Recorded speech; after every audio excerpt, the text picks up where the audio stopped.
now that we've got the player moving, we need to make sure he's pointing in the right direction. To do that, we need to do some work on the sprite. So I'm going to go to the ship sprite, and I'm going to go to edit. Now what we need to do is get some animation going. Now to do an animation in Game Maker, we need to create different frames of the animation. There's some nice tools in the Game Maker which allows us to do this, and one is under animation and rotation sequence. So I'm going to choose counterclockwise. If you did do clockwise, you'll get a different order, which means that it'll kind of go backwards. So counterclockwise is the way forward. So I'm going to click on that. And where it says number of frames, I'm going to type in 36.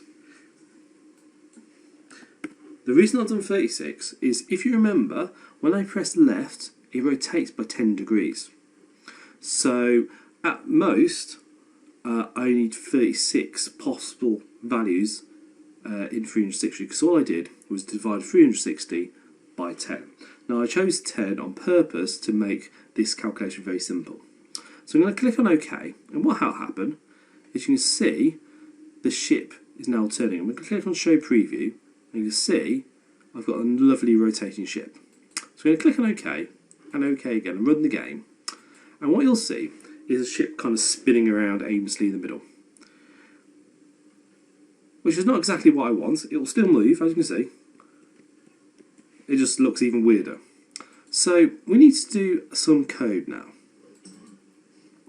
So I'm going to go to the create code, and I'm going to go to control, and I'm going to drag in this tool here, which is execute code. And this is the first time you'll have come across GML, or Game Maker Language code, where we're actually going to type something.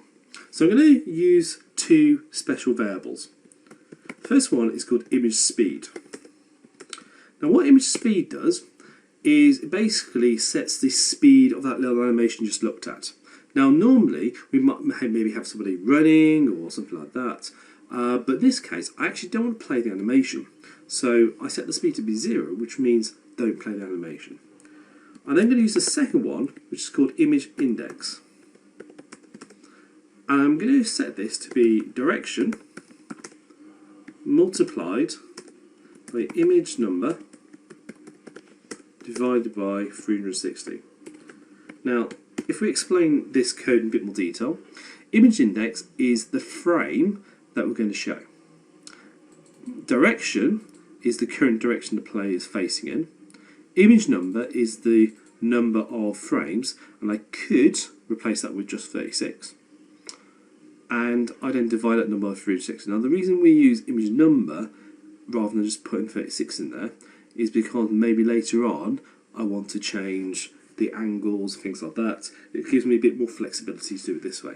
I'm going to click on OK, and I'm going to change my left code, and I'm actually going to add, I'm just going to copy this bit, oops, I'm going to copy this bit, and I'm going to go to the left key, drag in code again, and I'm simply just going to paste that code in, because I need the exact same code on left and right. And what that will do is we'll make sure the right image is chosen each time I turn. So if I run this, hopefully, fingers crossed, I should get it facing the right direction. And now my asteroid looks a lot better. We've still got a little problem, as in it can go a bit too fast.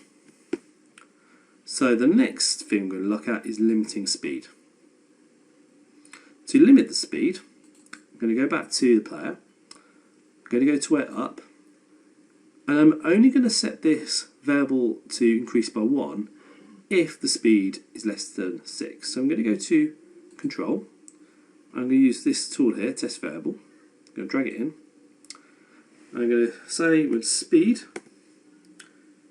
is less than 6. And what I'll do is, if the speed is less than 6, then I'll increase the speed, otherwise it won't. And if I see the result of this, what should happen is I limit how fast I can go. Now obviously if I want to go a bit faster, I can make that 6 to be maybe 8 or 10. But you can see it's a bit more realistic in speed. And again, you can play around with numbers to see what speed you would like your game to run at.